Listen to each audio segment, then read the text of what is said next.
Hello, and welcome to episode number 29 of Boutique Talk.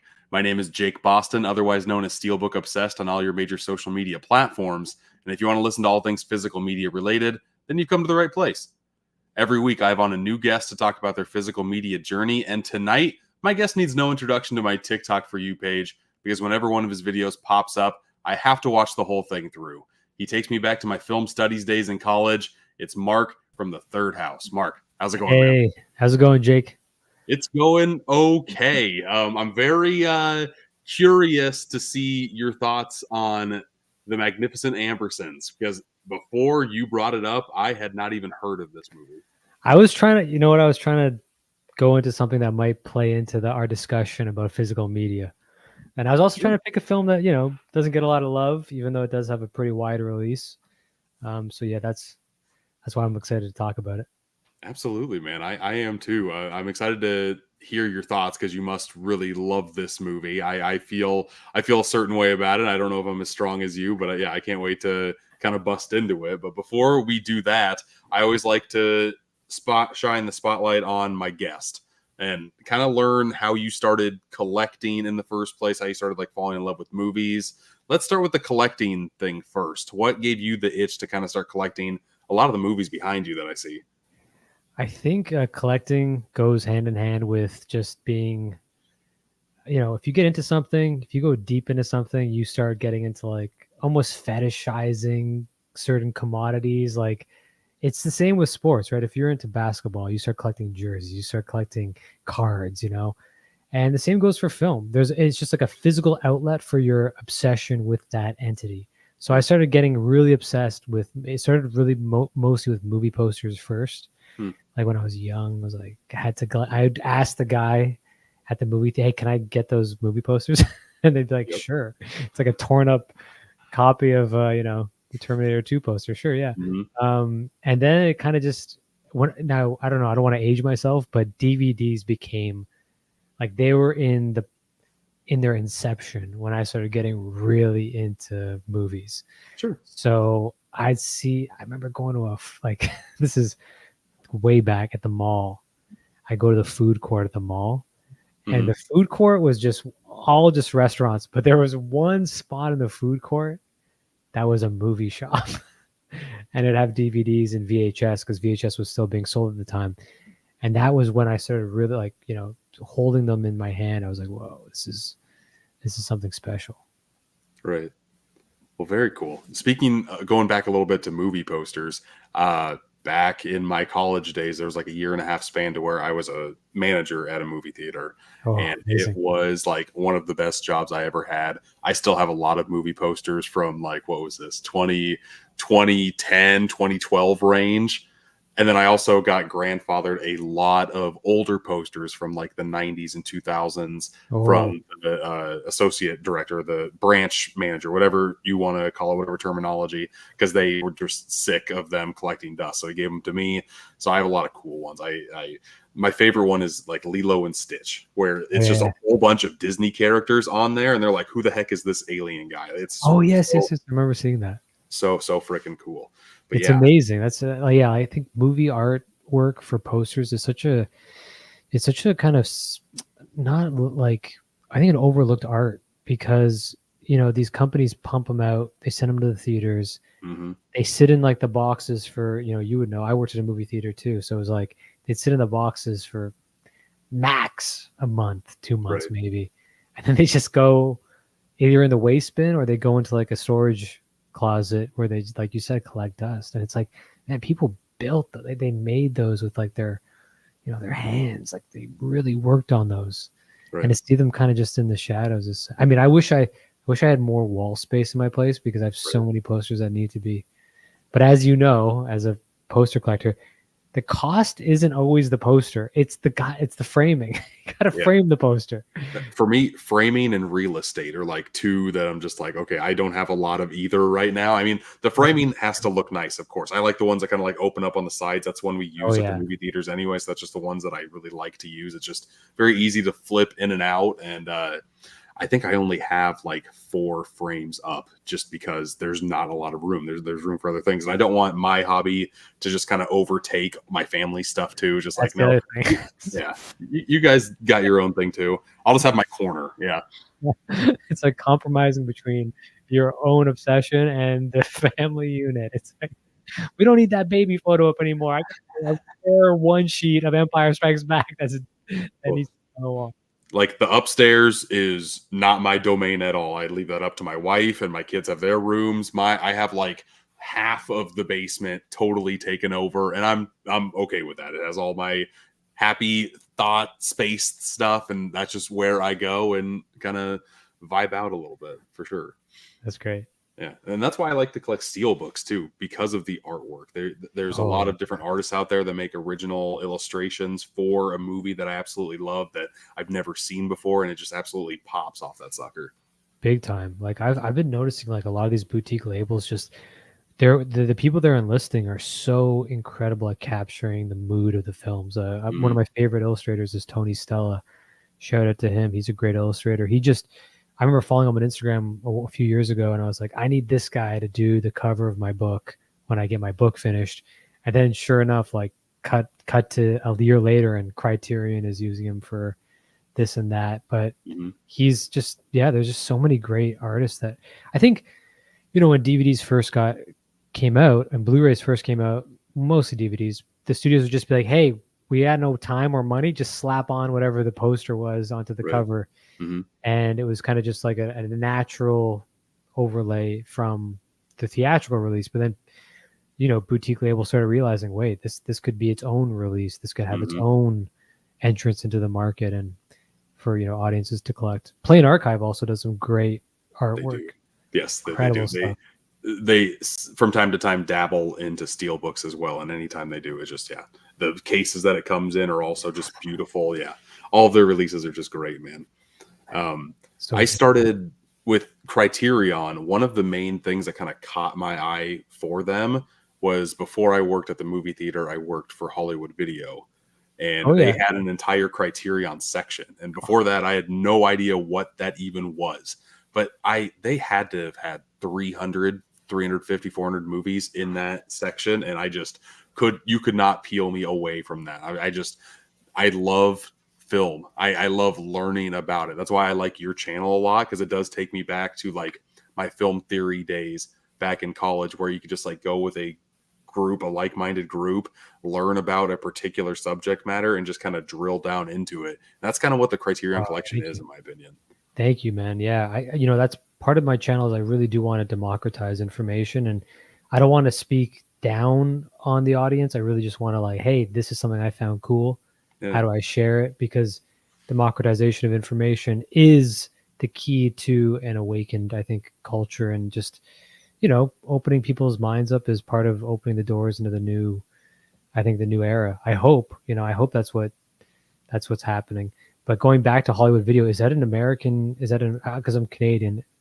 It's kind of like a Blockbuster. Yeah. Okay. I want to say it was the second biggest rental chain out there. Wow. And I was at my time, I worked there as it was closing its doors. Like I worked there for 9 months, and they're like, "Sorry, we're going out of business." Okay, in Canada, we had 2 chains. We had Rogers Video. Shout out to Rogers Video, because they let me rent Requiem for a Dream when I was not even like 12 years old. Jeez, and then we had Blockbuster Video, and then we had Jumbo Video. Shout out to Jumbo Video. They used to give free popcorn out to the people that came in, and a special horror section that when you went in, it was kind of like its own palace of doom. It was amazing. Yeah, the big movie rental chains were great, but the mom and pop ones were the ones that I always have like a soft spot in my heart. Like I collect a lot of movies. I collect a lot of VHS tapes too. Oh, no way. So many times that I go to like garage sales or just Goodwills, and I pull out a VHS tape, and it has like the label from like Video Warehouse. It's just like, oh my God. Like this is a time capsule almost. It's from a different era, and I'm so happy that it's in my collection a little bit just to kind of reminisce. And you just smell it. Sometimes I'll smell a videotape, like, oh yeah, it's not even the smelling of the tape; it's the popping it in. Oh, the popping! Yeah. I have one of the CRT TVs. You turn it on, you just hear the fizz. Oh Yeah, my yeah. god! And then the blue static. Oh, and just hearing all the analog noises when you push Oh, I the love it. VHS in, it's I so love it. good. It makes the heart warm. Blowing the dust off and then Or putting it. less, Yeah, yeah. it's great. VHS was, though it wasn't the greatest resolution, there was something about the tactility of it that was Hmm. so the magnetic tape, and Right. I could tell always when a film was being rented out a ton. Can I swear on this podcast or no? Sure. Yeah. I'll keep it PG. But I always remember when it was like rented out F load, because you'd put it on and then the Hmm. tracking would start because Yeah. there'd be so many people that would rewind the tape. Right. That always happened with the copy of Pee-wee's Big Adventure that I would rent out. Always the same spot too. I'll remember it forever. I was like, man, they got to get another copy of this movie. Why do they only get one? Or if you rent out like raunchy comedies of the 80s is the first thing Oh, that yeah. comes to mind, because you can tell like when people are pausing because like the tape kind of loses even less visibility than what it already has. It's just, Yeah. man, back in the day they were desperate to see any type of Anything. nudity they could. Yeah. Let's rent Wild Things again. Let's Right, man. Well, yeah, we started talking about like collecting wise. You started talking about the DVD thing. How did you figure out what Criterion was? That's a good question. I'll be honest. I think it was the release. I want to say it was the release of the Royal Tenenbaums. Oh yeah. I remember going to it. There was a place called HMV in Canada that would Hmm. sell music and videos. I think it was called Home Movie, whatever. Anyways, and I remember seeing, because I really loved the film. I'd seen it with my, I think I saw it with my dad or my mom in the theater, and I was so moved by it that I couldn't wait for its release. When it came out, I remember maybe a few months after it had been released by the official studio, I saw the Royal Tenenbaums box set, and I remember seeing the Yep. little Criterion on the top. And I was like, what's that? I was like, and I thought, because I was an idiot and I was young, I was like, oh, Wes Anderson made his own collection. Oh So, geez, yeah, because, sure. he's very specific about his, and then when I bought it and I opened it up and I saw the artwork that his brother had done, Hmm. which is beautiful, by the way. Yes, it If is. anyone's bought any of his films, the artwork is just absolutely gorgeous. And I remember being like, oh, he must have made his own, because he's super anal retentive. He Mhm. must have made his own Right. collection.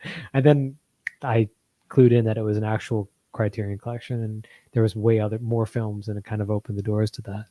Since I kind of figured out what Criterion was in college, that's the first movies that I collected were Wes Anderson movies, because of course that's just, Amazing. I was into him. That's the most hardcore I was, and just his releases on Criterion, just the basic illustrations that are on them are really eye catching. They're something to behold, and they still stand out to this day. And they were so unlike anything else on the shelf. Yeah. Like going back to the Royal Tenenbaums, like, yes, the front slip was quite normal, like seeing all the family in a row, but then you took it out and you just saw that simple illustration Hmm. with the bird, the hawk. I think it was the hawk. Yeah. And I was like, wow, it's like nothing else had looked like that, like hand drawn. And being someone that was really into comics and being really into like, DIY magazines and all these cartoons, Hmm. I just I just loved it. I fell in love with that disc, and I still have it to this day. I mean, that was my entry point. That was my gateway drug. Royal Tenenbaums was the gateway drug to the harder stuff, and now I'm buying box sets for Bruce Lee. What am I doing? It What never am I ends. You got to fill that. Yeah, fill that need for sure.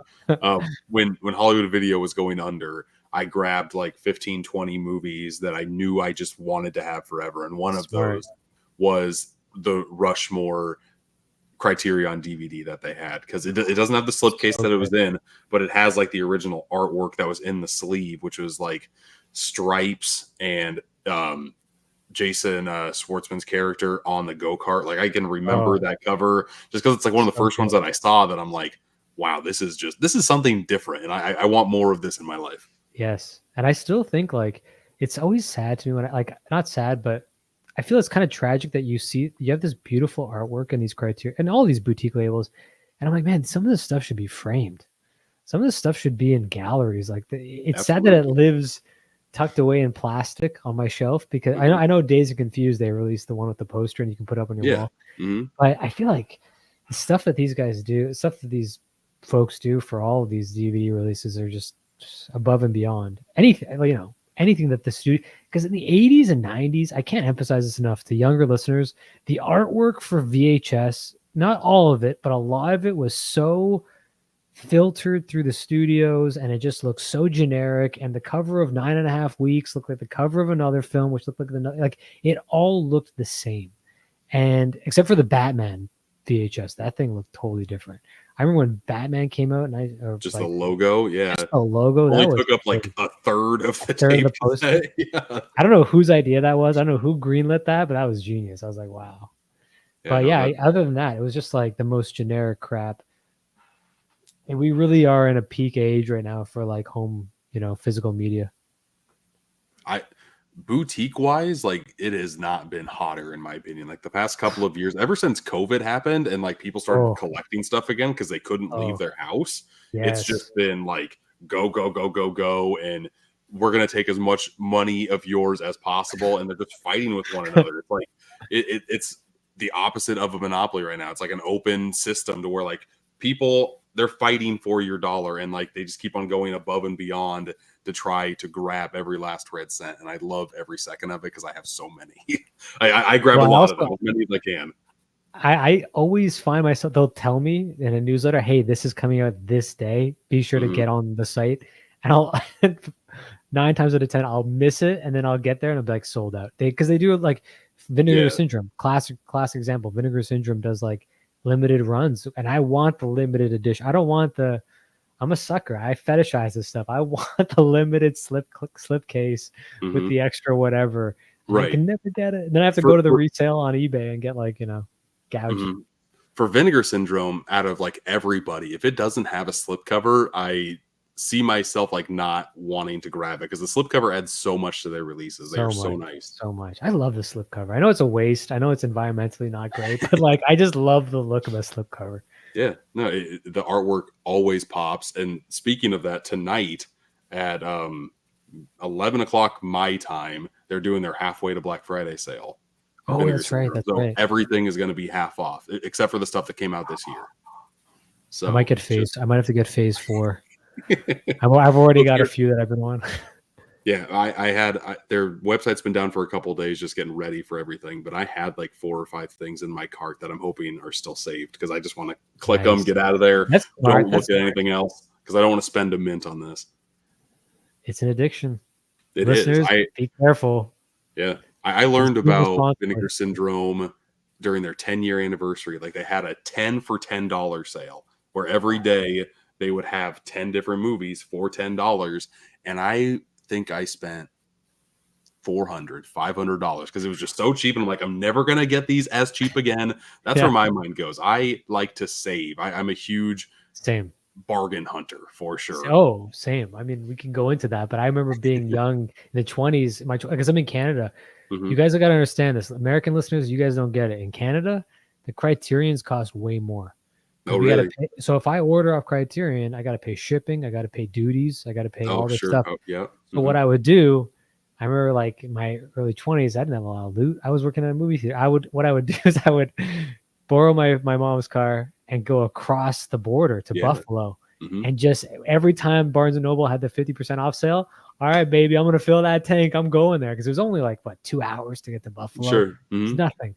Then I go collect my stack and then come back. And then whenever I went through Borders, I hope the Border isn't listening to this, but like I'd be like, no, I got like, got a couple of movies, no tobacco, nothing else. And then I'd be in. Yeah, my favorite podcast I love listening to is called Film Junk, and there's a whole bunch of Canadians that live up there, and they have great stories of doing the same thing, going across the border, loading their stuff up. They don't do it as much anymore just because retail space down here is shrinking. Like if you go to every 6 months, I would love to go to Barnes & Noble when they were having the 50% off sales on Criterion and load up. But their retail space has shrunk to where like you're lucky if you have like 2 sections of movies anymore. It's sad. What's the rest? Are they doing books now? Is books? No, in the space is records. Like it's just a whole bunch of records filling the shelf. And I even saw it in one of my stores. Like they started putting board games in the spots of where the movies used to go. I'm just like, this is so sad. It breaks my heart, man. So depressing. Like, I remember going to the Barnes & Noble sales and there was huge sections, and even now, like when I went, the last Barnes and Noble I went to was in LA Mm-hmm. when I was down there, and it was the one in, I want to say it was like this big like outdoor mall kind of. Mm-hmm. And it was still pretty good section, but honestly, it was like maybe two walls, and I remember it being a full square footage of that Barnes and Noble. Yeah. I guess it just like either maybe all retail has gone online, or it's just the harsh truth is that not a lot of people are collecting as much. I think the collectors that are still at it are very rabid and will continue to do it Oh yeah, until they're not around. But yes. I do think that like your average person is not buying physical media anymore, and that's why all of like Best Buy pulled out, Target's pulling out, Walmart picked up some of the slack, but it's still just like 2 rows if you're lucky in certain Walmarts. That's It's just so sad. a little bit. But I think that kind of goes to just movies in general with the common audience, especially the younger generation. I feel like they would much rather swipe on their phone and watch that type of content than actually sit down for 2 to 3 hours to watch a nice told story. Well, the nature of commitment is gone. I don't want to. Mhm. I don't want to sound like an old crank, but like people don't like to commit much to anything, whether it be someone or something. Like it's we live in a time where it's like, look, if I don't like something, I'm turning it off after Mhm. 5 minutes. I'm not giving this a chance. You kidding me? Right. I got 6 other potential entertainment sources that are in my general reach. Forget about in my house. They're in my literal reach right now. I got a game here. I got a TV show here. I got a streaming thing here. I got a YouTube there. So people's commitment are just like, like when you, again, I can't emphasize this enough to younger viewers. When I rented something with the money I had at a Mhm. video store, I committed to it because I was like, that Absolutely. was $4. Mhm. I just rented two. I gotta watch this. Even if I don't like this film, I'm watching this film a couple times Yep. to make up for the money that I just spent on it. But it's very much a different time where people don't want to commit, and you're seeing it across the board. I mean, there's so many avenues for people to be, hijack their eyeballs, so Right. to speak. Yeah, there's so many things to grab your attention elsewhere. And like you said, back in the day, like my dad every Friday would come home with Oh 3 movies, and that was yes, my weekend. I'm like, I don't even care yes, what you got, Pops. I'm just grabbing it, and yeah. you won't see me for a few hours. Bye. Yeah, I remember having to negotiate with my brother, like, which one are we going to get? Like, we could only get three. You got to like Hmm. pick one wisely. It's crazy, and the thing is like, I spoke about this briefly on a podcast I did with Jeff Wittick, but it was like people think that kind of lack of freedom was terrible. Like people look back on that and they go, oh man, like they only could rent 3 movies, and some of the movies weren't even in. If there Hmm. was a new release, if Aaron Brockovich just came out on a Friday night, you're not getting that tape. That's not Right. happening. Yep. And people go, that's awful. No, I think that was great because it made you first of all, it meant you got to go to Blockbuster before anyone else got there off Hmm. of work, and you had to negotiate. You learned negotiation skills and you learned social skills. You talk to the clerk and be like, hey, I'm really hoping that this copy comes in because I know it's rented out. Can you Hmm. please let me know if it does come in? Because then I'll rent it right away. Or can you put it aside for me? These little social interactions, they seem insignificant to us because we did it all the time because that's what we Hmm. grew up with, but they are really like pieces to a bigger puzzle. They're part of the social apparatus that I think films are so integral to.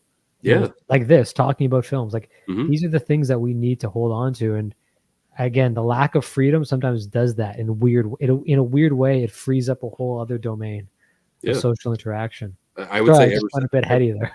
no, no, you're all good. Ever since COVID, like I've just felt myself like it's hard to get into a nice gathering place, especially I'm Yeah, in my mid 30s now too. yeah. Just like getting a group of friends together out somewhere. Like I finally got it done with Furiosa. Like there's gonna be Oh, 4 friends amazing. that are gonna go see that on Saturday, and Amazing. this is the first time that's happened this year. So Oh, it's just like I'm gonna cherish the movie going experience, but I'm also just gonna like it's just like getting with a group of buds and just like yeah, watching a movie and talking about it afterwards. I totally. absolutely love that experience. Same. I mean, I did something similar for Dune too. When I Mhm. found out that it was, when we found, it's a Canadian director, we were all like, okay, we got to get the best seats in the house, Sure. months in advance. That's the other thing is like you have to plan, you have to like, and I like these things. Like I like the organization of it all. I just see it something. It just tickles something in my brain where I'm like, I like the social part of it, but also just like making an effort to actually plan my night accordingly. Okay, this Right. is my night where I'm going to see this film, and I get myself psychologically prepped up, and I'm like, all right, what if I do that? You know, and it goes back to, I mean, you might recall this too, like sleepovers. You have a sleepover, you're gonna do a horror night sleepover. Yep. We're having a couple, like, yeah, we're gonna down a couple liters of Pepsi or Coke. We're just gonna stay up all night and see what we can get away with. That's how I saw The Exorcist for the first time. Was like, I wasn't supposed to be at that guy's house. Sure. I was in grade whatever 5, and he was like, you got to check this film out. And I remember being terrified. I watched House of a Thousand Corpses and Saw at age 10 at my friend's house just because my parents were the ones that like would not even let me watch The Simpsons because that was too raunchy. So I would sneak over to their house and just get all of the nasty crap that I could not get anywhere else. I would just go there and splurge. It was the best. It's so much better than just like, now you can just kind of click on, like, you type it in, The Exorcist. Yeah. Now I'm nervous. Now I'm nervous about my kids watching stuff at an early age, just by accident, just by typing something in, clicking on something they're not supposed to, and just boom. Okay. It's Can't take happen. that back. It's gonna, yeah, exactly. Scarred for life. Right. A couple of weeks of therapy. That's okay. Yeah, man, it's a different world. That is for dang sure. Let's see here. We have a few comments that we can go through here before we start talking about the movie review here. We got Film Kid. How's it going? Greetings, guys. Happy Optimist always comes in every episode and asks my guests for your 4 favorite films. So I don't, just on Letterboxd. I'm assuming you're on there. I am, but my 4 I don't want to sound pretentious, and I don't want to come off as like, because I always see those Letterboxd videos where they're like, it's like the most calculated thing. It's like they'll do like a studio film, and they'll do like an avant-garde film that only like 12 people have logged, and then they'll do a sentimental pick. I'm just gonna go off the dome right now. What I really am appreciating, just watching and just loving a lot, is like Eyes Wide Shut is always going to be in my corner. That's always going to be a movie that I'm going to return to, and it's the movie I think of the most. So as far as like taking up real estate of my brain, Eyes Wide Shut is just always there, and that's because I'm writing a book on the film, which is, why does that one hold a soft spot for you? So this goes back to very young, when Eyes Wide Shut first came out. I remember seeing the box on my parents' dresser because they had rented it. It was big. It was a huge film. I remember looking at the back of it and being like, whoa, like rated R Canadian. So I'm going to tell you guys something. In Canada, there's a different rating system. To get an R in Canada meant something was really crazy. Like it was like an R in the US was like, sometimes like a 14A here, or it was like maybe an 18A. But an R was like, okay, there's some shit's going down in this film. Sure. I remember seeing it, being like, whoa, what is this? And I had gotten to Kubrick in high school, and I was really obsessed. Like I went to Blockbuster, I rented all the films, as one does when they're film obsessed at that age. Right. And Eyes Wide Shut always kind of stayed with me as I got older and older, and it's taken on so. I can't tell you how. You probably know this too. A film will take on a different shape. It'll often kind of transmogrify into something different as you get older, and you start realizing, oh, whoa, I thought this film was about this. It's actually about that. Oh my God, it's taken. And certain films like Taxi Driver has done that in a big way. I went to see Taxi Driver 16mm optical print at the review recently. It was a scarred up print. It looked so good. It looked so dingy, and the mono optical track was so hard to listen to, and it sounded amazing because you had to lean in and hear it. And it's taken on such different meaning now that I'm older. And I'm not saying I was ever like Travis Bickle was my hero, but you definitely get less sympathetic with that protagonist as you get older. Yeah. And you start really pitying him. When you're younger, it's like, man, this guy's fucking angry, man. Yeah, get him. Yeah, and you have testosterone pumping through your veins, so you're like, yeah, society is a mess. Like, I'm gonna clean this place up. And then you realize, wait a second, it might be the only thing that's holding me together from exploding, because I'm gonna lose my mind. So that might be. I'm gonna put that in my number 2, Taxi Driver. Number 3, I really like The Swimmer. I like The Swimmer a lot. Which one's that? About it. It's like 1967. Frank Perry did it. Burt Mm. Lancaster's in it. It's a really weird film. A film that I return to, and I'm like, it speaks so much to consumption, to being lost in the sauce a bit of like the Peter Pan syndrome.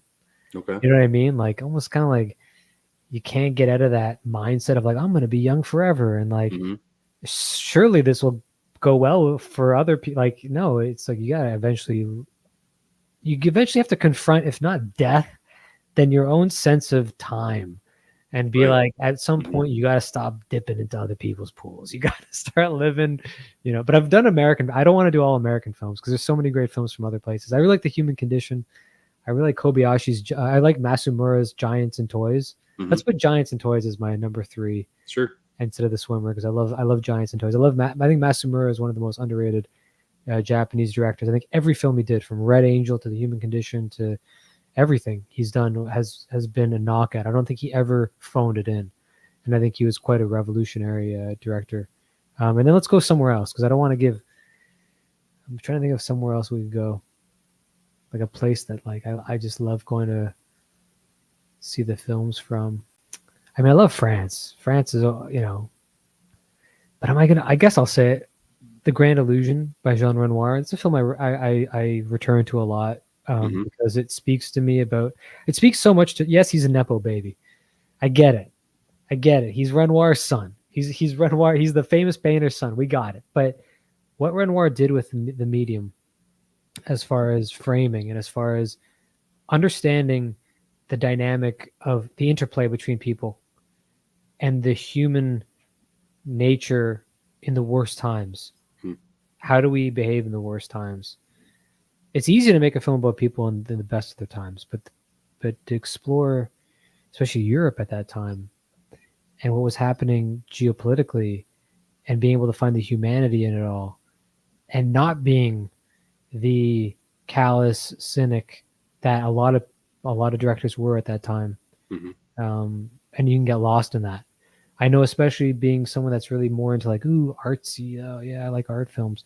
There's a danger of like falling in love with grimness and falling in love with like hopelessness because and that's why I kind of want to erase Taxi Driver from my 4. But it's that nihilism that you can get lost in, and Right. Renoir was such an antidote to that nihilism. But it Mhm. wasn't this kind of like, ooh, everything's gonna be okay, man. Like no, it was like we're gonna teeter on the brink of self-destruction, yes, but let's try to hold it together. And I think that's the most honest. If you look at people on a person-to-person basis, that's the most. That to me is always the most truthful interpretation of reality. Hmm. No matter how dire and rough things get, people still maintain their sense of humanity for whatever reason. Everybody has their reasons, as Renoir said. And I mean, you got to find a reason. You got to find a yeah, reason to just keep on going. It doesn't matter what it is. It's different for everybody. exactly. Mhm. And it doesn't have to be, sometimes it's a religious reason. Sometimes it's a sheerly material reason. Like, hey, I gotta wake up. Why? Because next week's Criterion's having their 50% off sale. I gotta get that. Mhm. And sometimes it's a artistic reason. I have to get this idea out. I gotta create this thing. And whatever your reason is, Renoir explores them in really beautiful ways. So I'll put Very Grand Illusion as my 4. cool. I didn't That is want one I have not seen, so I got to add that one to the list. Whoa. Yeah. So See, cool. me personally, and we'll get into it when we talk about this movie. Anything past or anything before, let's say like 1960, is just like it feels like I need to do homework before I actually go into the movie. Like you're talking backgrounds of everything that was happening while the movie was going on. I'm like, I don't know any of that, man. It's kind of like eating your vegetables. Sometimes you got to eat your vegetables. Sometimes it can feel like eating your vegetables on the plate. But yeah, it's also just that thing of, I like seeing stuff because it kind of like Cronenberg said something interesting at Cannes recently where he was like, man, I love seeing films of olden times because it's kind of like seeing these people when they were alive, and like you're seeing ghosts in a way, right? Because they've captured their essence with light. And so some of that I get kind of creeped out when I watch a film from the 30s, and I'm like, wow, these people are Mhm. long gone, Yeah. and yet I'm still experiencing their voice, their image, their spiritual vibration through the screen. I'm like, it's eerie. Film is an eerie medium, and it I really get weird that way. way when I watch like little shorts from the 1800s. I'm Oh like, yeah, oh my God, this is yeah. just creepy. I should not be seeing this right now.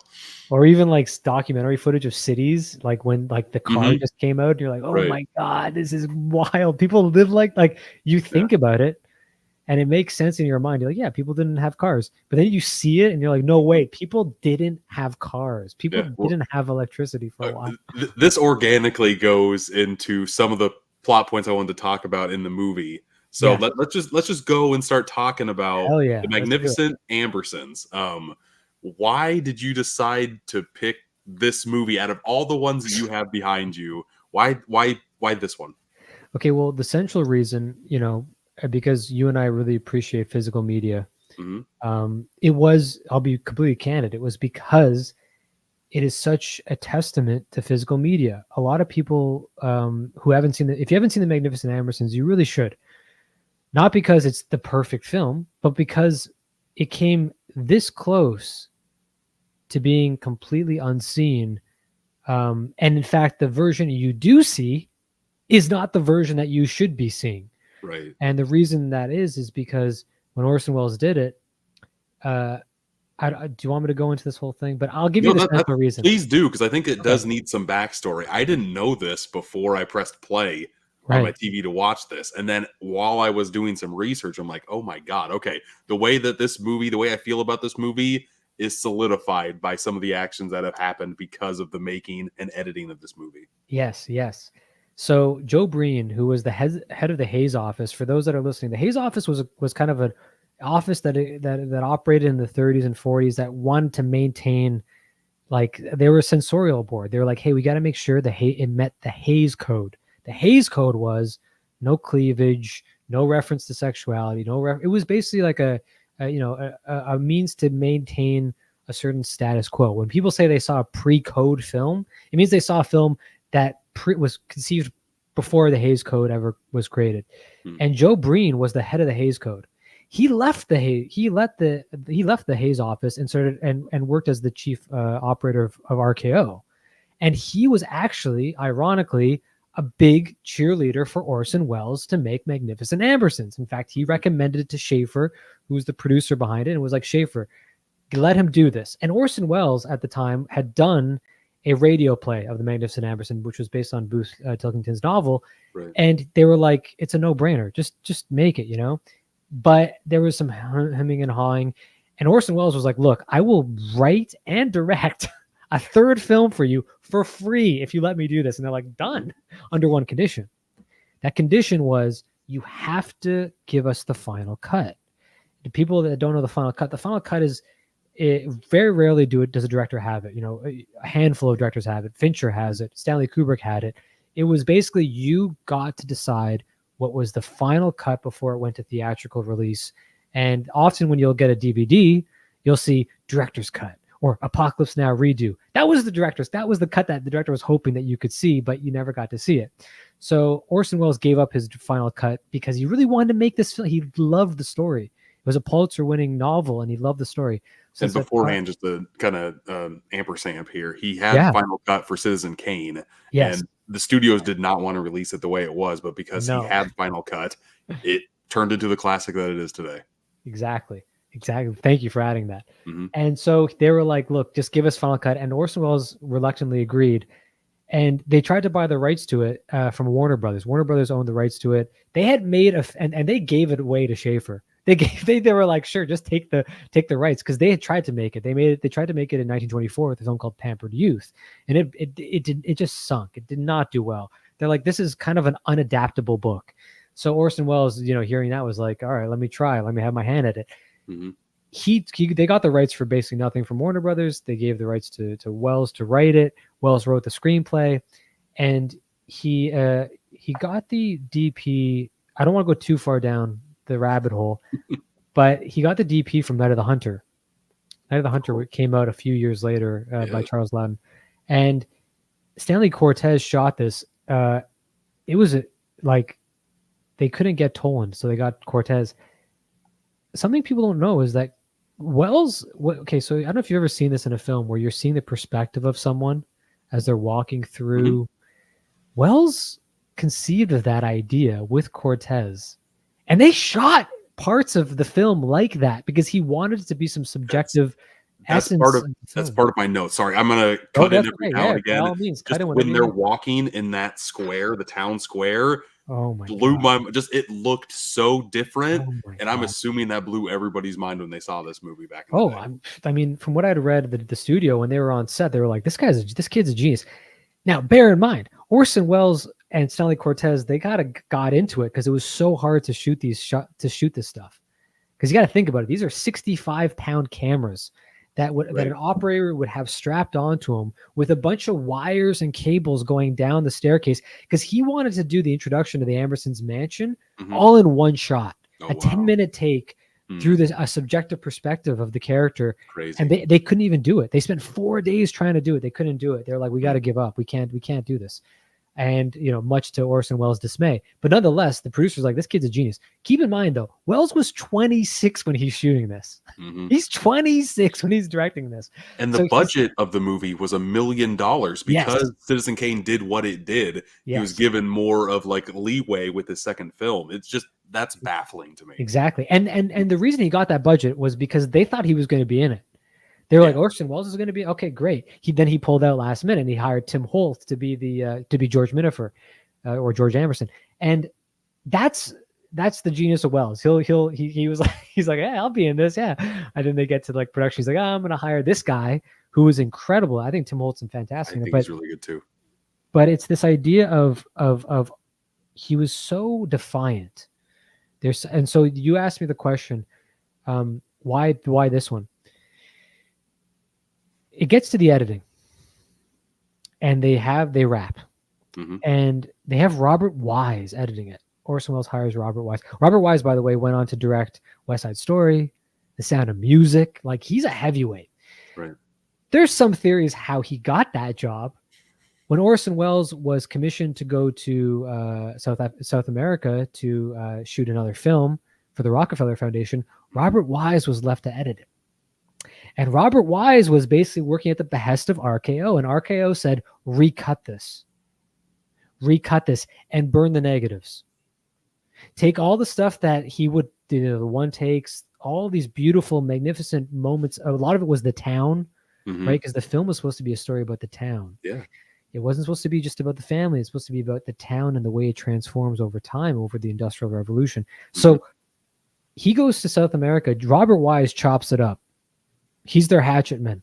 Cut it up. It goes from like an 140-minute movie to a 90-minute movie. Like, there's a lot left on the cutting room floor here. Yes. And not only that, but someone, I forget who it was. I don't know. I think it might have been Joe Cotton. Someone involved was like, hey, look, whatever you do, please don't destroy the negatives, because there's some really magnificent stuff going on here. And he got some stuff that there's a few people that saw the original cut. Yep. One of them was actually Bernard Herrmann, the guy who did the music to Taxi Driver. Wow. And Bernard Herrmann was like, wow, this is insane. I'm like getting choked up thinking about it, but a lot of people were saying like, don't lose that negative. Please don't lose the negative. And RKO dumped it. They dumped the negative. There's some people that think that there still exists a negative in South America because they had to send Orson Welles the cut before they released it. They had to send Orson Welles the original cut before they cut it down for theatrical release and put in their happy ending and all that crap. They can't find that cut. No one can find the negatives. No one can find that original cut. It's kind of the holy grail for film nerds to find the original Magnificent Ambersons cut. Whether or not it exists, that's another story. But I'm sure there is one out there in some unmarked can. I'll tell you what, like, this movie was a bit of a slog to get through for me. There were moments of brilliance here. Like the beginning section narrated by Welles, amazing. Just the watching of Georgie going from like a kid to a college student, just amazing, very, very good stuff. And like Yes. we said before, just like the town square with like the camera, it looks like it's on Steadicam at some I point. It looks know, like I it's know. It going from looks like on the horse into the people. It's just like, how did you do this back then? I am baffled. I There's some totally moments of agree. greatness here, but then a lot of it is just conversations that really aren't going to it just feels like it got tacked on. It feels like part of this movie was cut and filmed by one person, and a Yes. lot of the like one-on-one conversations are from a totally different film.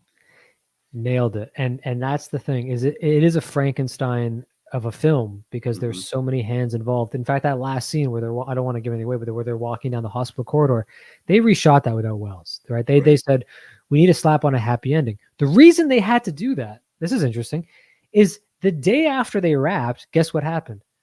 What's up? US was bombed by Japan, Oh, right? Jesus. Pearl Harbor was bombed the day Wow. after they wrapped the production. And what you find in American cinema specifically was a huge shift from, you look at the films from 41, like the Maltese Falcon or the original Magnificent Ambersons, Mhm. they're darker pictures. They're films that deal with the fallout of World War One and the American sense of hopelessness, or the American sense of perhaps we're going down a path that we don't want to go down. Mhm. Citizen Kane, I think, is the best example of that. Citizen Kane is about what happens when the industrial tycoon ends up operating and owning the world, amongst other things. And so the Rockefeller Foundation sent Wells to South America because they had a good neighbor policy. They didn't Mhm. want the rest of South America to start allying themselves with Japan. So they said, hey, go make some film for us so that like we can maintain a good geopolitical relationship with this region. And so Orson Welles did what any director at 27 would do when the government enlists them to do it. He did the film that they asked him to do. But Right. in the meantime, Robert Wise and RKO recut that entire film Mhm. in a totally different way that was incongruent with the original intention of the film. And the reason I chose this film was because there is no better testament to the importance of physical media than The Magnificent Ambersons, because here is a film that we now, because they don't have physical copy of the negative, we will Mhm. never see what should have been and what could have been the masterpiece that followed up Citizen Kane. And if you want there's themes in the film that also speak to this, but if you want a reason for collecting physical media, look no further than Magnificent Ambersons. You can't, I don't want to sound jaded, but you can't trust studios. You think Right. they're going to you think because they have it on Netflix for a couple of years and you can watch it uncut for a couple, doesn't mean you can, Well, that means hell, nothing. talk about the French Connection that happened, like 6 months ago. They took There out you like a go. key scene with some racial There slurs, you go. kind of it negates what the scene was even supposed to be about. I don't know. That really made me upset. Like, there's a lot of like little things that studios do, but like if you have it on a streaming service and you think you're getting the movie that you're used to watching or the original cut of a movie, there's no guarantee to that at all. No, none whatsoever. And that's the thing is you know, going back to the French Connection, but like talk about a director that would have hated. Yeah, William Friedkin would have hated a single absolutely. frame cut from his work. Hmm. And same with Scorsese, right? So I mean, look, most directors wouldn't want their work tampered with, and so you can see how it was a nightmare for Wells. You can see how it would have been an absolute devastating nightmare to see a film that you worked on for so long be completely destroyed by a studio, and Yep. not only destroyed, but no even potential for a recut for a later date for yourself because they destroy the negatives. Talk about heartbreaking. Hmm. Talk about heartbreaking. And I don't know if you watched on one of the special features on the Criterion disc is his interview on the Dick Cavett show oh back from yes, like 1970, my God, and he is still bitter to that day. Like decades of had passed. course. Like the movie that came out was a chop job, and no one is going to see the masterpiece that I made. Like he was still so upset that many years later, just because he had a great thing going and just got chopped from underneath him. And this goes back to, like, Orson Welles really was a genius, and I mean that literally. Like, he was genetically predisposed to brilliance, and I think that people are threatened by genius. Sure. They're threatened by innovation. They don't like it because it rattles the cage that they've carefully constructed for themselves. So when you see just moments of Magnificent Ambersons and the potential of it, you go, God, we really do have to conserve film. And the best way to conserve film, if you're a collector at home, is to buy the movies you love and to buy the movies you hope to watch, because you never know. I don't want to sound dire. I don't want to sound negative, but you never know when these studios say, you know what? We actually don't like the way that Gaspar Noé cut Climax. It's a bit too risque. Or you never know when a government comes in and says, you know what, from now on, nudity, no good. We don't like nudity. Well, And that happened a lot in the war. I'll go a little bit more bleak on you. Like when Disney bought Fox, a lot of their catalog just totally disappeared. And now the same thing seems like it's going to happen to Paramount.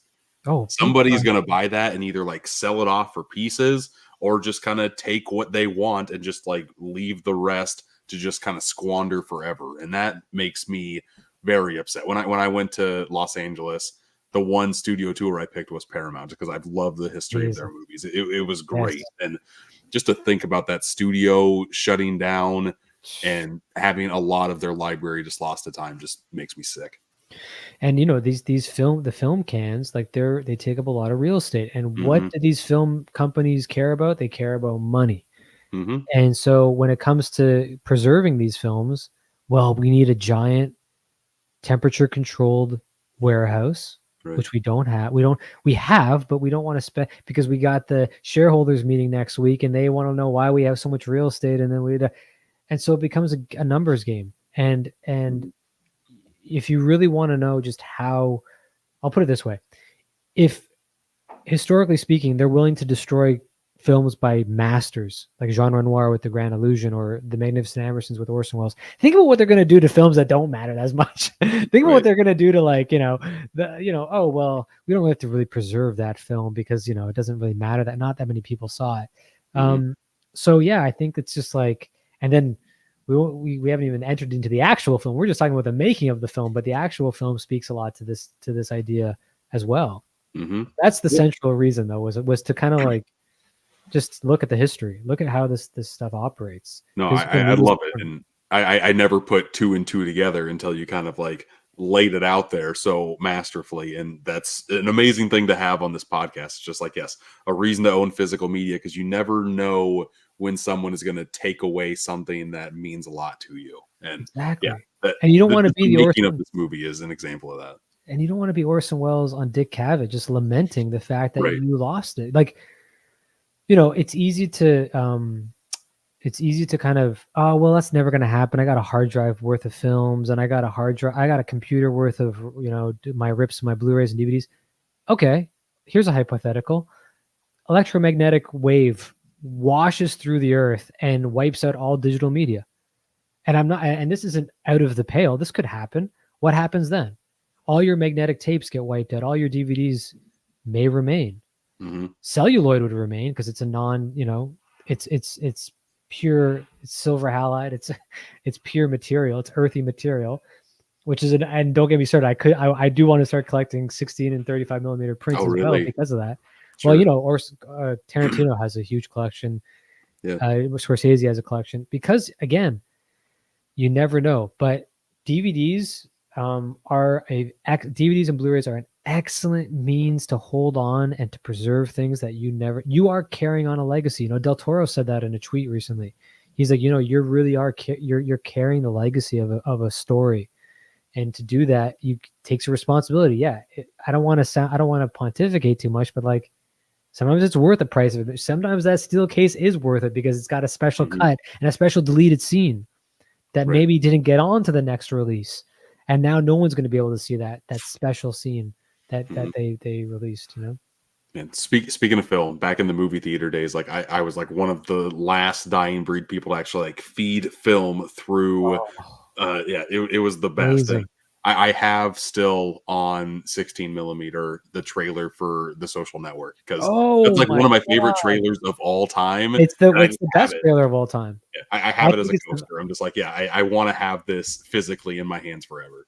I think that is the best trailer of all It's time. so good. It's As an so good. editor, it's I forget the agency that ended up cutting it for Fincher, but it is the perfect example of a trailer that gives nothing away and Mhm. yet gives away all of the stakes that you need to get your butt into the theater. And talk about just like, yes, it remix. I don't like the remix of like songs, but it uses it to Yeah, perfect. that Perfect. one worked great. It's just the trend that it started Oh, the is why trailer. I kind of hate it too. Because It's yeah, just that was a bad time, and we're kind of getting out of that now to where they're just like slowing down famous songs or like having kids sing it or something. It's just brutal. It's brutal. it got bad in like in the 2010s. But yeah, thank God we're out of that period. That's cool that you have that trailer. That's amazing. Yeah, no, I love it, and I still kind of like think of how analog it is watching a movie on film, just because you do Oh have to like yeah. thread through like 8 different levels, and then make sure that when it's spooling on the reel, it like goes correctly. Like there were a couple times to where like the film would fall off of the spool, and it Ooh, would start yes. like piling up, and Yep. the movie would stop, and then you're like, why is the movie stopping? Like that is a dying breed now. Like everything is digital. Every So do time you you go still see know a how to movie, do you still know how to like load projectors? I mean, I haven't done it in a decade, but I still remember like the clips you got to go down, like the steps you got to go to weave it back up. Yeah, I That's a mean, lost I art, think man. I could do it again. It's a lost art form, like Mhm. just that is a lost art form. People Right. don't know how to thread a projector. I mean, even I struggle with it. I've, threaded 16 millimeter, but it's very difficult. Yeah. And I did it what like 10, 15 times a night, just like making sure like it was so sad when Muscle we memory. yeah. I worked at like a second run theater. So Avatar was a big thing in 2009 into 2010. And like Oh a yeah. year after that movie came out is when they first got their digital 3D projector. I'm like, God. I mean, it's nice because you just press a button, but you could just tell, like, yeah, this stuff is just going to go away very quickly because it's too convenient. It just was. It Instead was. of carrying like the heavy canisters up of film, you just had a hard drive that they delivered. Like, it was just, yeah, Yeah, and the totally cost, different thing. right? Like why Mhm. print all these film, the prints lose quality and all this stuff. It's easier and cheaper. There's a lot to be said about the beauty of digital and like the nature of how it's democratized media to some extent, but there's Mhm. also a hell of a lot to say against the nature of digital. And I mean, you're seeing it now. How many directors are now shooting film again? Mhm. How many, Dune 2, Rare. right? They shot digitally, then they printed to film Mhm. because it has a certain tactility to it that you cannot recreate film grain. The reason you can't recreate it is because it's completely unique to the sun that is being blasted through the lens onto the celluloid. Mhm. And so you can throw on grain digitally. It ain't ever going to look like the actual grain that you got when you were in. And I know they have digital algorithmic grains that they slap on a digital video because it Right. can read You can light the tell. way it comes, but Yeah. it's not Mhm. this. It's not. And it's funny that we're now trying to get back to that. Like it's so Right. weird psychologically how we're trying to now get back to a place like what it's almost like why do we leave it in the first place, like what's going on? Convenience, that's the thing, like, I I think know. that's happening with streaming services now too, it's so convenient, but now it's Yeah, costing so much per month that you're just in the same predicament as you were in cable, and people are kind exactly. of starting to go back to be like, "Hey, why don't I just own the movies that I love? Like, why Yes, even, like, go through all this monthly hassle?" I mean I've always bought physical media. Mhm. I can't even stand the compression of a stream. I mean, like, I know this is Yes. getting nitpicky, but it's like these companies, they're doing everything they can to save server space. So if you're watching something on Prime, if you're watching something on uh you know Netflix, they have Mhm. editors that are compressing that footage so that you can watch it in a way that'll stream conveniently on your Yeah. computer without any loss and What yeah. what bugs me the most when I'm streaming something, I mean, some apps are better than others, but when I'm watching a movie in my basement on my OLED, I want the black levels to be Oh, very that's crispy. huge. That's And huge. when it's just like shades of like gray and Oh, black when it's not oh, supposed to be, kill oh. me. Like, why am I even watching this movie? It just takes me out of the experience. And that is if you have access to seeing a 35 mil print of anything, if you're a listener and you have access to seeing 35 or 70 mil, watch it just for the blacks. Like Mhm. the contrast is so rich. It's so different. And part of that is because, again, it just costs. Like these cinemas have a good copy, and I don't doubt that the DCPs have the proper black levels, but the Mhm. projectors they're using are crap, and they end up Right. being gray and washed out, and it looks terrible. You So gotta know what you're doing, and a lot of the like, it's a dying art, it really is, big just time, like the big the time. art of projecting, it's just like, yeah, well, I'd rather just press a button than learn, like, take master this, and, like, really only IMAX employees are the ones that really Yes, know how to do it. Other than that, it's dying off quick. it is. Do you want to go back into the film? Sorry, we went on a tangent there. No, that's totally fine, man. But to segue back into the movie, we talked a little bit about like, hey, the invention of cars isn't that weird to think about. Yes. This movie has a wonderful conversation, and honestly, like I never thought about that in my head. Like some people might be stubborn to stick with the horse and buggy route because that's what they know. That's what's always going to be there. Damn it! But then, Yes. like the car comes, you look like you're the laughing stock, and then slowly but surely the tides start to turn. And I really liked that aspect of this movie. Yeah, and that's something, if you haven't watched it, if the listeners haven't watched it, the Magnificent Ambersons is about an old dynasty, aristocratic dynasty, that the mother, who's the kind of their father dies, the mother takes over, and she falls in love with someone that happens to be inventing the horseless buggy. And the Hmm. horseless buggy at the time was an automobile, and so there was a lot of skepticism around the automobile. And the more I've watched this film a few times now, and the first time I watched it, I was like, man, that kid George is a spoiled punk. Like, how dare he talk badly about the automobile? Because he is a spoiled kid. But then you watch it again, and you watch it a few more times, and now you go, it's unfortunate because maybe he was right. Maybe, and I don't want to sound pessimistic, but the automobile, in a lot of ways, is responsible for a lot of a lot of fatalities, and a lot of the reason why we have the suburban milieus that we do now. Hmm. We built suburbs around the necessity of the car.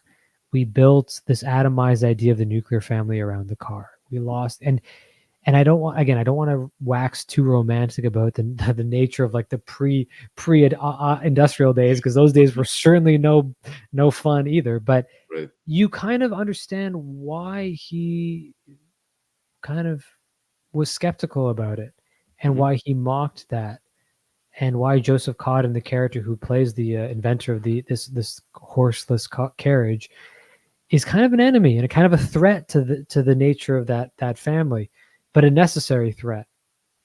Um, it's such weird casting, Joseph Cotten as that guy, because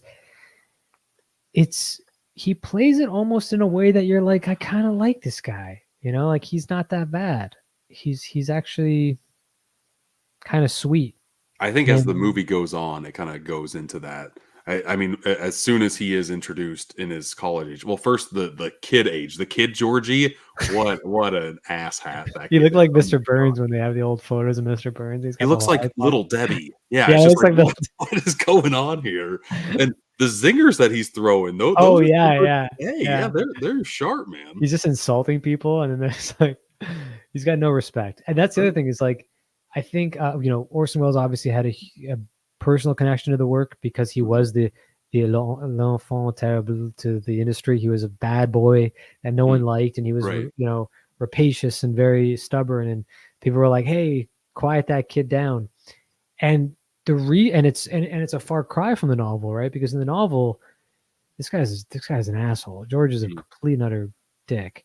But Orson Welles finds the humanity in that guy. He finds, and again, finds the relationship between the mother so interesting. The mother has a close bond to him, and I Mhm. don't want to go into the, because I think this is to me it's a cop out to be like, oh well, it's an Oedipal story. It's Oedipus Rex, and it's Hamlet because of no. It actually is its own story. It's its own story, and Orson Welles, speaking to his script writing ability and his adapting abilities, because everyone still to this day argues, did he actually write Citizen Kane or did Herman Mankiewicz? Mm. Well, look no further than Magnificent Ambersons and what is left of that film to know that Orson Welles could write like a goddamn prince. Like he was such a great writer. There are lines in this film where you're like, well, I mean, I know they're adapted, but the way he handles the story and he condenses so much time into that small a duration. So good. Yeah. He's such a master of time. Such a master of time. I think it's a combination of both like what was filmed and his narration at the beginning. The narration. It is so sharp, and it caught my attention right away because I'll be honest with you. When I started pressing play, it felt like, okay, homework time. Let's go. I got to cram this sucker in. But the RKO logo pops up. Such a beautiful logo. Iconic. That is the image, the title card. It's great. Yes. And then you just hear Orson Welles' voice talking about the evolution that's happening in this town and like how the wealthy live. And I got sucked in right away. I'm like, okay, let's go. I'm into this. Yeah, just the way the town changes over time is it just speaks to his abilities of telling really grandiose stories. You know, Orson Welles was such an ambitious storyteller. He didn't want to just tell these like, you know, I think a part of the, I don't want to speak poorly of contemporary cinema, but contemporary cinema is it's like into the minutia. It's into the small personal stories. Orson Welles was so good at telling personal stories on a large scale, on a large time frame. And Magnificent Ambersons speaks to that in a really big way. And it speaks to this paradox that I feel that everyone that collects physical media probably feels is, am I a relic? You know, like, am I stuck in the past? Because I have younger cousins that look at me like, what do you have all these like movies behind? Like, come on, you can just download them and do this. That. It's like The Magnificent Ambersons is a film that if you haven't seen it, I beg the listener to watch it, because part of it is this romanticization of the past for reason. Mm-hmm. You see the town pre-industrialized and you go, wow, there is something to be said about the way we used to live. There's a beauty to it, for sure. Yeah, there's a beauty to it. And I don't want to, again, I hate barking nostalgia, but there's a reason why things worked back then. There's a reason why, and again, I don't want to sound like this guy, like everything was perfect back then. No, absolutely not. Politically, socially, disastrous. I was like people were malnourished. There was no advent of like food and civil rights, but I'm talking about philosophical things, relationships to nature, relationships to the family, relationships to the town, that you get in The Magnificent Ambersons. You get the town, you get the Greek chorus of people speaking about the Ambersons and this and that. And the reason why I love that idea is because the town and the idea of all of us living in this global, now we live in the global village where I know you, Jake, and you know me, even though we live thousands of miles away. Right. But the difference with the idea of a town is that you bear responsibility and you are accountable because you live in this small town. Sorry, I just hit my mic. Because you live in this small town and because you're around other people. And we've kind of lost that. We're all atomized now. We all kind of live in our own little boxes.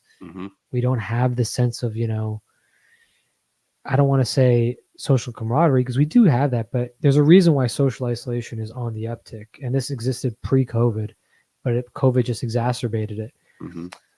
The Magnificent Ambersons speaks to this kind of like what is lost because of the automobile.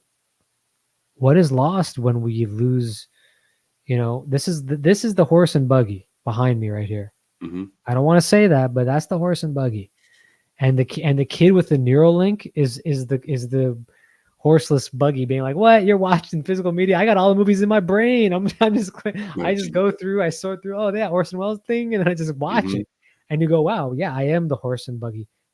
But I like it, and it's something that I feel good about because there is still a social aspect to it. Yeah. Side tangent on this stuff. Whenever my kids bring friends downstairs, they are just like, what the heck is this? And especially when I bring them into my VHS room behind me, they don't even know what to do. I always like to ask the kids to pop a tape in, and they have no idea what the heck to do. Wow. It's the best. But going off of the... sorry, I went on like 10 tangents there. Right. No, it's good to kind of go off of like living in the past. Like, is it kind of, are we missing something from that? Another way you could kind of look at it is through the lens of like showing innovation and evolution. Just like since the dawn of man, you've always been trying to strive for something better and different and just kind of push the boulder a little bit more forward. And I you could see it either way. And I think that's how like everyone sees everything. Like you always have your elder saying back in my day, and you always have the youth saying, I want things to change, you know? Couldn't have said it better. And there's a scene that reminds me of that conversation is when Joseph Cotton's character is at dinner, and Tim Holt's character George is kind of like, he just acts a fool. He's like, you know, you got the, you know, this stupid car you have. Yeah. Do you not realize what kind of nuisance it is? It's embarrassing. You're embarrassed like this. And watch Joe Cotton's performance when he replies to this young kid, this young punk. He's gripping the spoon in his hand, and he's kind of like, it's brilliant acting on Joe, because you could miss it on Joe Cotton's part. It's brilliant acting because he's gripping the spoon like it's a weapon, but it's also a tool.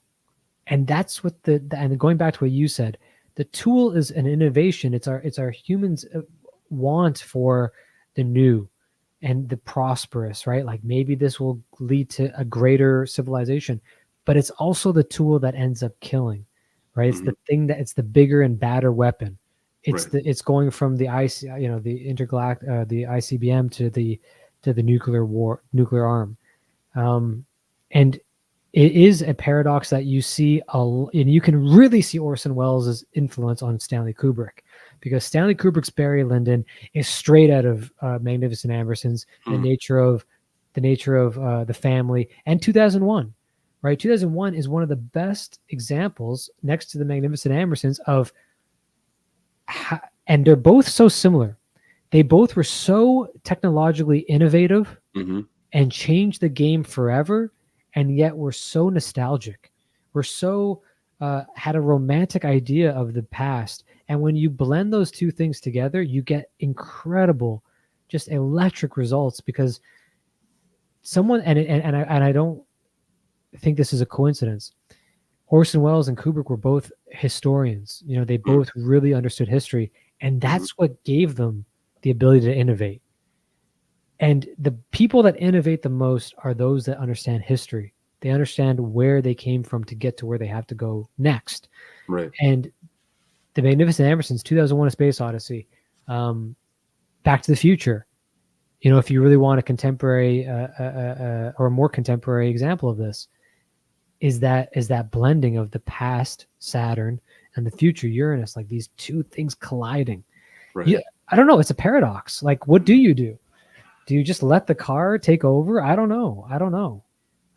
It's weird. There's got to be a happy medium to it. Exactly. Yeah. Or we're just kind of living and always butting heads. I don't know which one that's got to be, but there's always going to be a tomorrow, and you just kind of, I don't know, you keep on, I think there's always going to be that battle. It's going to be that friction. And it just depends on to me, sometimes I wish I was like thinking back in the day on things, but other times I'm like, okay, I cannot wait to see where things go a few years in the future. I mean, your mind is always changing. It just depends on the day, honestly. Do you ever get that sense? Like, do you find yourself more nostalgic than you are like looking forward, or like especially as a collector? The older I get, the more nostalgic I feel, but living through my kids also makes me curious as to like where things will go when they are like my age or when they go to high school, that type of thing. So I guess it's just looking at other people kind of makes you look both ways, I guess. Big time, especially children, because you're like, I see the future, but I also want to hold on to the past or help them hold on to the past. And you think about both ways at the same time too. Like my kids are just graduating kindergarten and second grade, and I both remember what I was doing roughly back at that time. Oh, yeah. And I'm also like, okay, I can't wait to see where you're going to go here. So yeah, it's honestly, I probably feel both ways multiple times daily. And are you going to raise them as collectors? Are you going to be like, all right, you got to collect? You got to carry on the gauntlet? one is already in that mode. Like, she randomly wanted a rock collection. I'm just like, okay, whatever. And then they're both like really into Pokemon, like I was as a kid. Like, they both want to collect as much of that stuff as Right. possible. But I'm not trying to push it on them at all. I feel like if you push anything on a kid, They rebel more often than not, they're going to end up hating whatever you shove down their throat, you know? big time. Mm-hmm. Kind of let them find their own way. Yeah, I find myself in a weird way, like trapped between the two corridors. It's like, Mm-hmm. you know, I obviously on my TikTok, you'll see a lot of me trying to like, you know, let the history breathe, you know, in a certain respect, and like bring these older films to life. Right. But man, I am so just utterly fascinated with what's going to happen next, especially with the advent of AI. Mm-hmm. And another reason I really wanted to talk about the Magnificent Ambersons was because we are in a very similar time as the Industrial Revolution. People maybe don't see it as such, but it's going to be even more radical. And Magnificent Ambersons, think about it, was only made, it was a 41, 42. It was like Mm-hmm. only a few decades after the Industrial Revolution really took hold in America. Right. And now I'm looking forward to seeing the Magnificent Ambersons of today, which is going to be obviously released after the advent of AI, Mm-hmm. but similar, I think there's going to be room for a similar love letter to that era. To like, we're going to look back on this and be like, wow, humans Right. interfacing Mm-hmm. with machines when machines weren't totally in the biosphere, you know, and it was like, wow, that's a romantic time. And you're Honestly, gonna, kind of thinking about it, the social network is kind of taking that same roadmap a little bit, like pre and post a giant monumental service that was there, and how lives kind of changed before and after. big time, you know, that's a huge that you know, I could see that in a big way. Like Facebook, for those that didn't live through the advent of it, it changed everything. Like it really did change everything. And Mm-hmm. there is something Wellesian about that film where you're like, even this, you know, I mean, obviously Fincher is a huge fan of Citizen Kane. You know, he often talks about it, but It went and made bank about it. So, oh, mhm. that's right. He made that's exactly, Yeah. there you go. Mm-hmm. But man, how similar is Social Network to Citizen Kane? Just living in his own little palace. And I want to speak to those. If you're a listener and you've watched Citizen Kane and you haven't seen Magnificent, please watch The Ambersons, because it is a really interesting inversion of Citizen Kane. Citizen Kane is about this guy who kind of rises to the ranks of this his own domain and kingdom in a way, whereas the Magnificent Ambersons is the exact opposite. It's a guy that starts off with all of this wealth and all of this social cachet and falls from the graces, leaves paradise, leaves Eden. Mm-hmm. And it's so weird how both of them deal with loss of innocence, but in two totally different ways. Hmm. You know, and Wells was obsessed with that theme, the loss of innocence, and so is in some degree Terrence Malick and Robert Zemeckis and Spielberg. You know, it's the reason why it's a cliche theme is because it's such a strong theme, the loss of innocence. And even the way we talk about Blockbuster, we talk about movie theaters, like there is a certain innocence embedded in those ideas. Like, Oh yeah.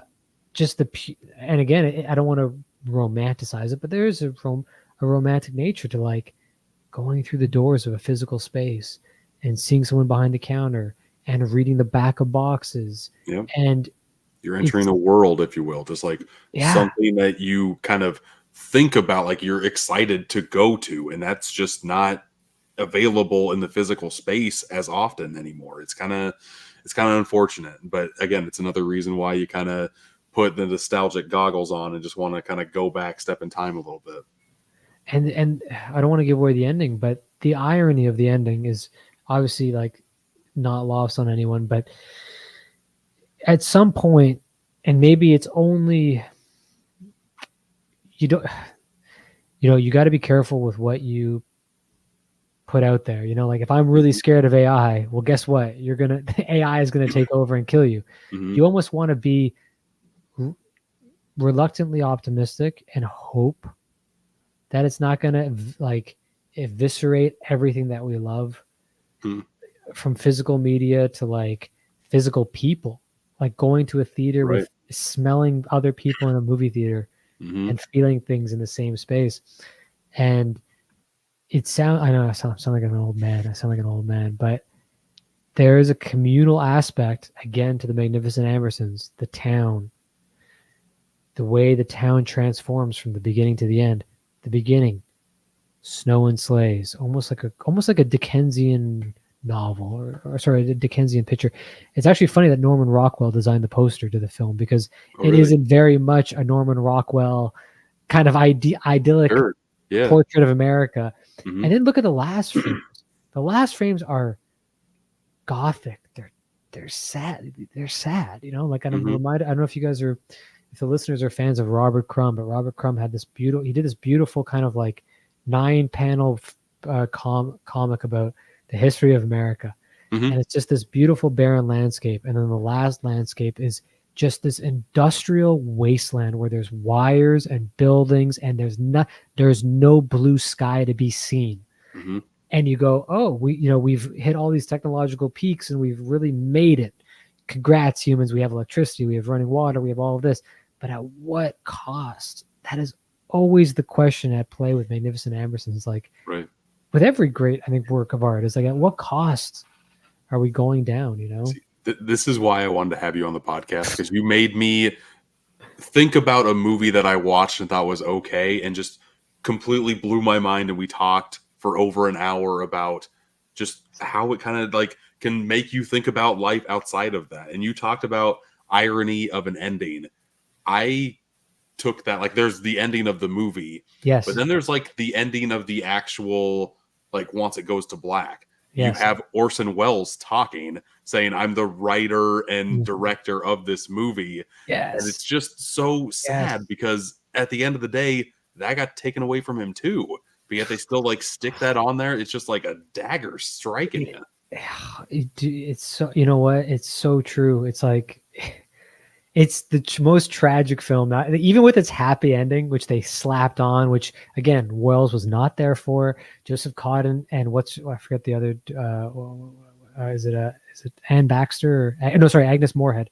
Agnes Moorehead, who, by the way, fantastic performance, but they didn't want to do that. Mm-hmm. They didn't want to do that. That was at the behest of the producer. That was the behest of RKO. Right. And there is no more tragic story than the Magnificent Ambersons. Not just the story, but like what you said, the making of the story. Mm-hmm. And to evade such perils, we have to keep on looking back to the past and appreciating it for what it is, and appreciating, physical media, because again, it could be gone tomorrow. You never know.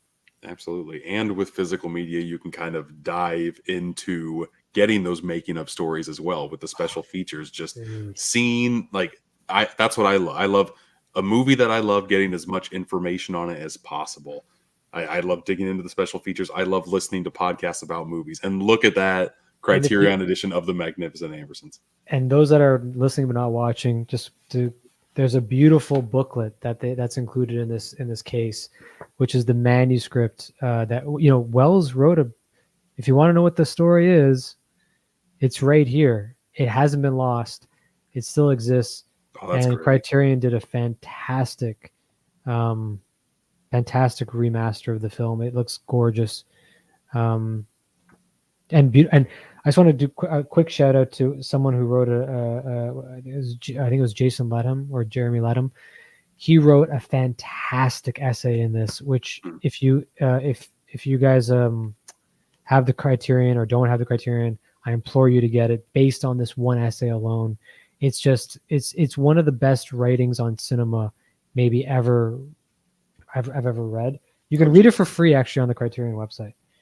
See, this is like one of the only, I think this is the only time I didn't have the physical media on hand, because we kind of made up our minds last second. Sorry about that. Here in time. No, it's okay. This is streaming on Tubi, and it looks actually pretty dang good on Tubi. Okay, good. But I'm gonna buy the Blu-ray of this movie just because of all the physical stuff. Like I looked down every single special feature that's on here, and there's a whole bunch of video essays on here from like film historians. It's just like I want more of that info, just because in some way, I mean, the story of this movie is one thing, but I think the story of the making of this movie should be its own movie someday. It Totally. Gripped with drama. Totally. Absolutely agree. God, Orson Welles, what a master. And it's funny, there's a great interview also with Peter Bogdanovich on this. He was a huge, he's, a scholar of Welles. There's just so much, man, I can't believe that. Yeah, Jonathan Lethem is the guy who wrote read it online. It's a fantastic, fantastic piece of literature that he wrote. He wrote Motherless Brooklyn, actually.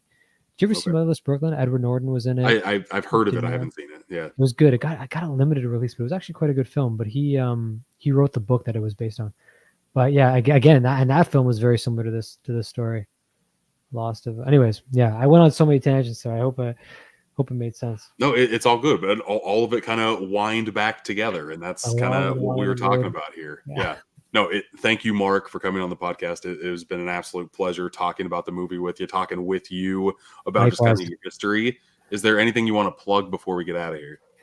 Check me out on TikTok at TheThirdHouse. It's all written out, no numbers. Yeah, just check me out. I love your channel, Steelbook Obsessed. Jake, you're crushing it. Every time I see a video, I'm like, man, I gotta get that. I gotta pick that up. It's just fueling my addiction, which is good. We're enablers for each other. See, I don't mean to give FOMO to people. I'm trying to be like, hey, I'm giving you, this is what's coming out. Get it or don't. That's up to you. But at least I can show you things on the horizon that you might not know about. What's your favorite steel case?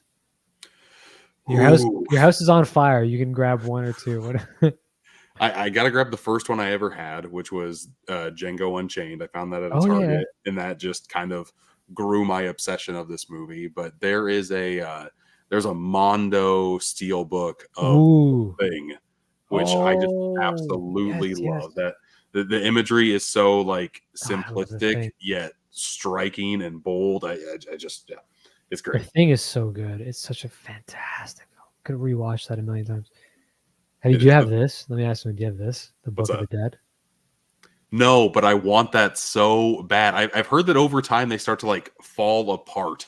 Do they? This one has fallen apart actually a bit now that you mention it. But I have 1 and 2 because I'm a huge Evil Dead fan, and I am too. And I think I have like 8 or 9 steel books of the entire series and whatnot. But I don't have those Book of the Deads, and it drives me nuts because I don't want to buy them online. I want to find them, Oh, I know. You know what? I know. I bought it when it first came out, and then the second one, actually, my friend left me before he passed, and this is it. Look at this. Look at this. You're never going to get to those listening, it's just literally a Book of the Dead. Yeah, that's great. It's a Book of the Dead. Mm-hmm. It looks gorgeous. Oh man. God. Okay. Okay. Yeah. I'm very jealous of that, man. No, but I'm just saying. I just love this. This is one of my favorites because it's so weird. Right. I wanted to share that. One other thing that I love besides steel books are nice beefy box sets. I like to tease the next episode of the podcast at the end of the one that I'm doing now. Next week, I am going to have on Basement Blues, and Imprint Films came out with an amazing box set for Barfly. Oh, yes. I love Barfly. I've never seen Barfly. Oh, it's great. Mickey Rourke is fantastic in it. Both myself or Tony haven't seen this movie, and that's the main reason why I wanted to do this podcast is we collect so many movies, and I like to buy, but sometimes I buy and never get around to watch.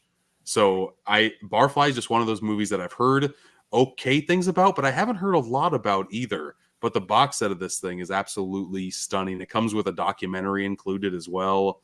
I can't wait to sink my teeth into this movie. You said you've seen Barfly? Yeah, and Bukowski didn't love it. Like, I know he wrote it. He didn't love the interpretation of it. I think he thought Mickey Rourke was too hammy. But so here's the thing. What I love about it is that it is its own thing. Like, it isn't like Bukowski is kind of hard to adapt because it's so visceral. He's so like malaligned, and like you kind of feel like, oh, you don't want to spend that much time with these characters. Mm-hmm. But the way Mickey Rourke brings a bit of like charm to it, and right. I think it's got Booker T and the MGs in the beginning. It's just got a great sound. Right. I mean, I haven't seen it in a while, but it's maybe one of the few Barbet short. I think it was up for the Palme d'Or when it first got released. But I do know that it had a hard time with distribution. Sure. And I think American Zoetrope, Francis Ford Coppola's company, distributed it because they couldn't get distribution. So it's nice to finally see it getting the respect it deserves, because it is a great film. This, I want to say it came out like 6 months ago, but this box set is from Imprint Films, which is based out of Australia. So I I've know never that, heard like, of it. What's Imprint? What's the Imprint, they're very, I kind of am I want to gonna get up and grab the box. It's like a foot away from me grabbing it, but they make, here, just a second. I will grab something here. Just give me like 3 okay, seconds. I'll keep the audience entertained. They make amazing box sets and just movies that don't get a lot of love and appreciation. Oh man, you would love them. They come out with a whole bunch of movies from like the 30s and 40s. What are you playing the Australian? Because the Australians have a different region. Like, do you have a region free player? Is that all of Imprint stuff is region free? Oh, no way. Yeah. Oh no. Okay, But so they've made like an amazing box set for the Wicker Man. Like, it looks amazing. They I did love the the same Wicker Man thing. is one of my favorite horrors of all time. Me too. They made an amazing box set for the Warriors. And what? you pull it out and they have like individual cases for the movies. Oh my! This one has 2 different cuts of the film on it. I have to get these. You Imprint, they don't get enough Oh, love. they did a release of Smoke. Oh, I love Smoke. I mean, I don't love it, but I think it's a great film. I should get. Sure. Whoa. But here is Barfly, and it looks. Here, I'm gonna make myself a little bit bigger. It looks absolutely stunning. And like I said, you pull open the box, you get the movie itself, but then you get the documentary. And the documentary is they got it. Oh, is it the Bukowski? Charles Bukowski. Yes. I want to see that doc. So that's part of it. Oh, buy the set and you can. Yeah. Do they? Is it a limited release? I'm like, yeah, normally their box sets are, but then they come out with a standard release of just like the movie and the case itself. And let me ask something: is the box the same, like the same height as the Criterion boxes, or like whatever the standard boxes, or is it going to live a bit higher up? I would say they sit a little bit higher than those. Like here's a standard steel book, and I would say no, they actually line up like pretty dang close. It's like maybe like an inch or so from a standard like steel book we get in the States. Because sometimes that bugs me out when I'm on my shelf and I'm like, oh man, this thing's towering over the other ones. But that's not bad. Like half an inch isn't bad.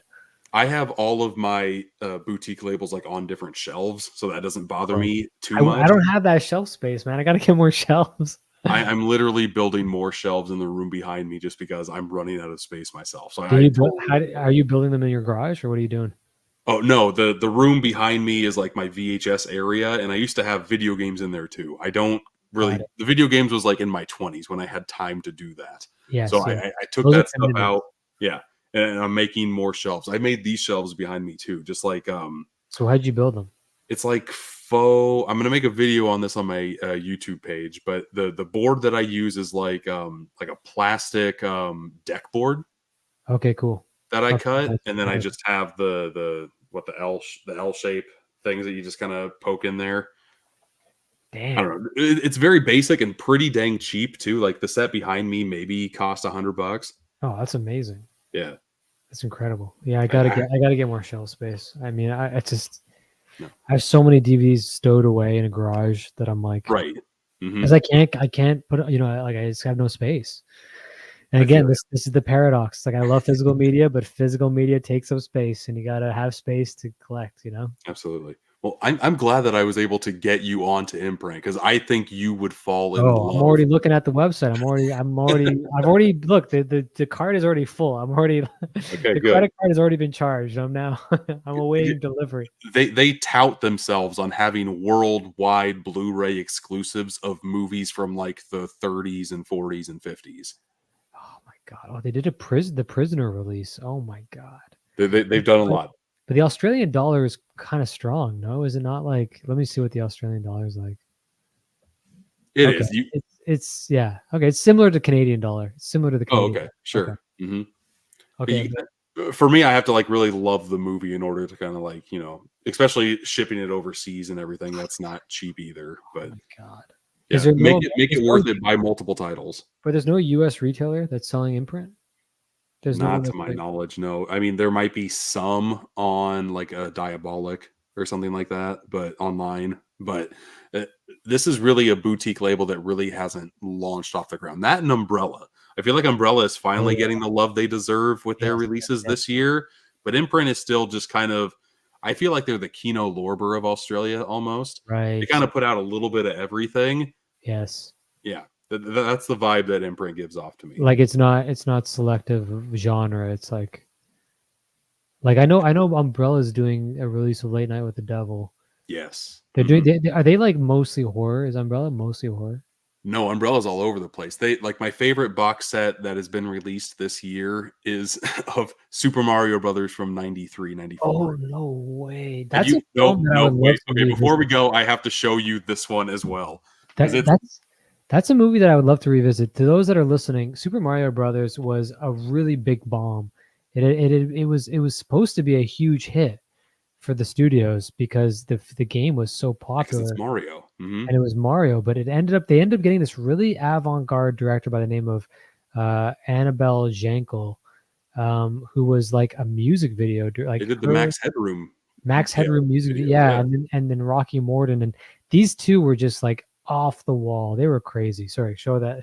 No, it's all good. This Umbrella comes out with the best physical goodies in their physical media. Look how thick that sucker is. That's It comes with incredible. a hardbound book, a script, the yeah, movie itself, which has 3 discs. It comes with a film cell. You would like this. Oh, it comes with an actual film cell. Like they made These boxes are limited because they cut up a 35 millimeter print. That's beautiful. Oh, and amazing.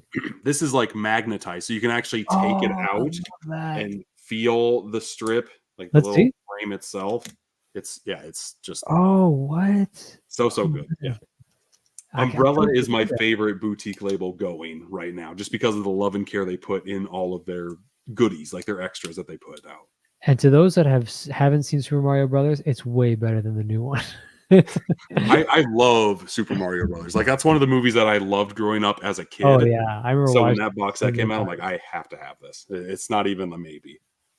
Fuck, so good. Who was it? Forget the guy that Bob Hoskins. He was so good in that. He was so good in that. And Leguizamo. Oh yeah, he's so cheesy. It's good. It just works. Dennis Hopper. Watching it now, it's just like, why did they decide to put Dennis? Oh yeah, Dennis Hopper. I forgot. He's one of the. He's Bowser. Bowser. Yeah. Bowser. Yeah. What a weird cast. Talk about incredible casting. You can never get away with that today. No, never get away with that for a video game movie. There's no way. Watching the special features on there, like there's a dance scene in the movie. They hired a whole bunch of strippers to go and dance in there. Like it's amazing. Yes, this movie is an oddity and a time capsule of how weird the early '90s were, and I love. And just how high everyone was. They were probably just doing tons of cocaine, being like, "Yeah, we need some strippers in this final act." It's like, no, no one said no to them. The story behind the making of Super Mario Brothers is very entertaining as well because everybody hated everything. Like the studios hated what was coming out. The directors hated getting all this pushback. The actors hated their experience because they would keep on getting script changes like on the day even. They didn't even know what kind of movie they were making halfway through. It's just wild. I'm always amazed that happened in movies at that time, especially with that budget. Because I remember reading the same thing for Batman, where it was like there was a point in the middle of making Batman for '89 where Tim Burton is doing the clock tower scene with Jack Nicholson, and Jack Nicholson's like, "Whoa, let's hold the roll for a second." He's like, "What's happening in this scene?" Like as far as the story, and Tim Burton, the 30-year-old director, had to like lean over and be like, "I have no idea. Oh my God. I don't know," because they were writing it on the fly. They didn't know what the hell was going on. So it's just like weird to think that they had that much money and yet not a solid script. Incredible. I just watched a thing about Joss Whedon making the Avengers. He's like, I should not be making this. I have no idea what the hell I'm doing right now. You almost wonder, like, it's so weird how conservative the Hollywood is, and yet how batshit insane it is. Like, there's no rhyme or reason. Like, or there's just too many people, and it gets so lost in the sauce that like it's easy to have happen. Like, it's amazing how bad a movie can be, and it's amazing how amazing movies can be. The studio can either screw you or it can work in your favor. It's just kind of like a flip of the coin, it seems like. And tying this back to Magnificent Ambersons, ladies and gentlemen, watch that film as the best and worst of what a studio and an artist can do. Bravo. Way to put this train back on the tracks. Thank you once again, Mark, for coming on the podcast. No problem. Thanks for having me, Jake. This has been episode number 29 of Boutique Talk. And until next time, I'll see you.